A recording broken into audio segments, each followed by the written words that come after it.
Arthur No Fee Fitness here. Today we are going to settle a classic fight in the gym. Do you need a totally custom plan, or can most people make great gains on the same basic program? The short answer is this: the big principles are shared, but how you respond to training volume and how close you push to failure can be very different.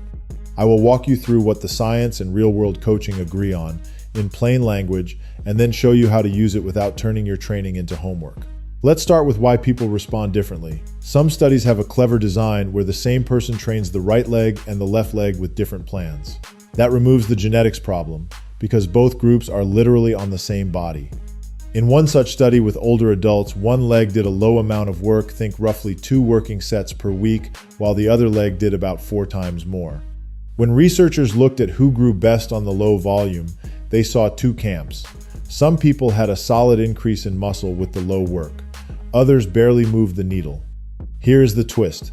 When the low responders were given more volume, many of them caught up to the good responders, but not everyone.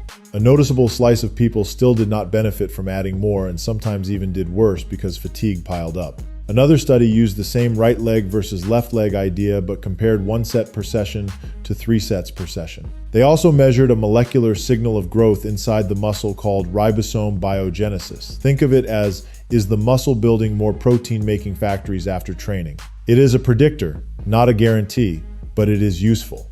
If the muscle showed little to no boost in that signal after the low volume, then cranking up volume later usually did not add more growth. If the muscle showed a strong boost on the low volume, adding sets tended to help. The point is not to memorize lab words. The point is to understand the message. Some bodies say more is better. Some say enough is enough, and you have to listen to yours. So what should you actually do? Start from minimal but sufficient and adjust. Most people progress predictably when they begin with a modest weekly workload for each muscle group and do most sets with a small cushion before failure, what lifters call repetitions in reserve.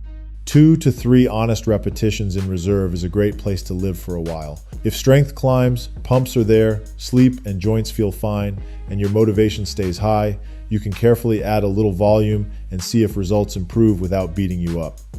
If you add work and your progress stalls while fatigue climbs, you learn something valuable. Your current enough is lower than you thought. Slide the volume back down and keep the good weeks rolling. Now, about training to failure. On average, going all the way to that last possible repetition feels harder, costs more recovery, and does not give you magical extra growth compared to stopping with 1 or 2 clean repetitions in the tank, as long as your overall work for the week is solid. Some lifters love the grind and recover fine. Others feel wrecked, sleep worse, and lose bar speed for days. Both reactions are normal. The smart move is to use true failure like a tool. Save it for occasional tests or for smaller isolation exercises where the recovery bill is cheaper, and keep your big compound lifts mostly 1 or 2 repetitions away from absolute failure. You will build muscle, protect technique, and still get stronger. Let's make this concrete. Imagine you want to train your chest, back, legs, and shoulders across the week. Begin with about 6 working sets per muscle group per week, spread across 2 or 3 sessions. Keep most sets in that 2 to 3 repetitions in reserve range. That means your last rep slows a bit, but your form is still clean and you could do 1 more good rep if you had to. After 2 to 3 weeks, evaluate. If your bar speed on the first reps is still snappy, your joints feel normal, and your lifts are ticking up, add a small amount of volume, for example, 1 or 2 extra sets for the muscle group that is lagging, and watch what happens over the next 2 to 3 weeks.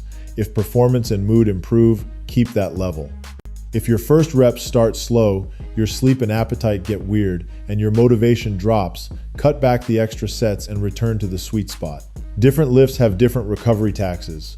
Squats and deadlifts are expensive. Keep most sets of those in the 2 to 3 repetitions in reserve zone, and leave true max effort grinders for rare occasions. Rows, leg presses, and machine work are cheaper. You can spend more time near 1 to 2 repetitions in reserve there. Small isolation moves like curls, lateral raises, and triceps pushdowns are the cheapest.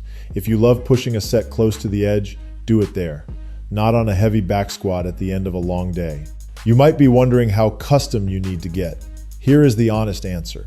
The skeleton of a good program looks similar for many people. A few big lifts done well, a few accessories to cover weak links, repeated week to week with small progressions.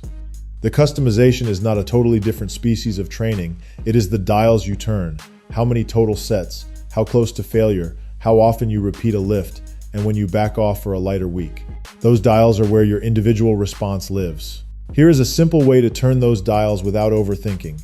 Run 3 or 4 hard weeks and 1 easier week. In your hard weeks, keep compounds mostly at 2 to 3 repetitions in reserve and let accessories occasionally drift to 1 repetition in reserve.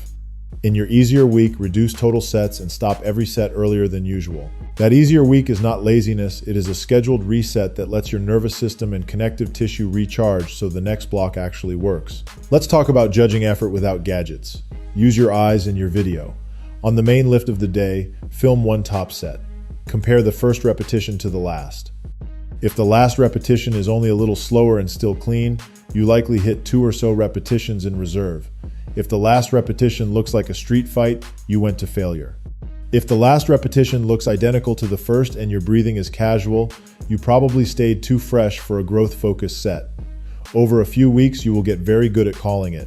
A quick word on famous methods and why coaches argue. One trainer swears by very high volume, like the style often called German volume training. Another is loyal to the low volume, close to failure ideas popularized by Mike Mentzer. Both can work because both can be the right medicine for a certain responder at a certain time. If you recover well, sleep great, and love long sessions, higher volume can make you thrive until it does not. If you are busy, stress is real, and your joints complain when you live near failure, minimal but sufficient volume with smart effort is your friend. The common ground still matters most. Steady progression, enough total work, honest proximity to failure, and technique that holds up when you are tired. There are also a few myths to retire so you do not waste energy. Chasing pain or damage for its own sake is not the same as chasing growth. Soreness can happen, but it is not a scoreboard. Trying to feel a tiny fiber with special pinches does not replace adding load or adding quality work. What moves the needle is consistent training that is hard enough to send a growth signal and smart enough to let you recover in time to repeat it. Let me give you 2 quick self-tests you can run this month.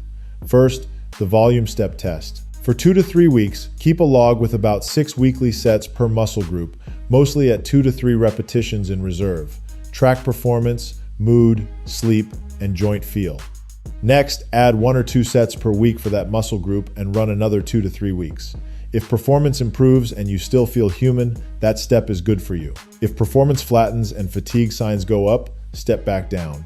Second, the failure tolerance check. Take 1 isolation exercise per session to true failure no more than once per week and watch your recovery. If your main lifts the next day stay sharp, you probably tolerate that spice. If they suffer, keep your failure work rare. All of this sounds simple because it is simple. The hard part is honesty. Most lifters either push too hard too often and wonder why nothing moves, or they stay too fresh forever and wonder why nothing grows. Your job is to live in the middle, hard enough to adapt, easy enough to repeat. That is what minimal but sufficient really means. Here is how I would summarize your marching orders in one breath. Build your program around a few big lifts and a few accessories. Start with a modest weekly set count per muscle group. Do most sets with 2 to 3 repetitions in reserve. Add a little volume only when the signs are good.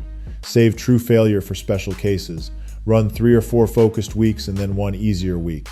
Film a top set, compare first and last reps, and learn your own response. Keep going for months, not days. Do this, and you will stop chasing someone else's perfect plan and start running your effective plan. Stronger, bigger, and still feeling like a human when you leave the gym, that is the goal. No fee, no nonsense, just gains.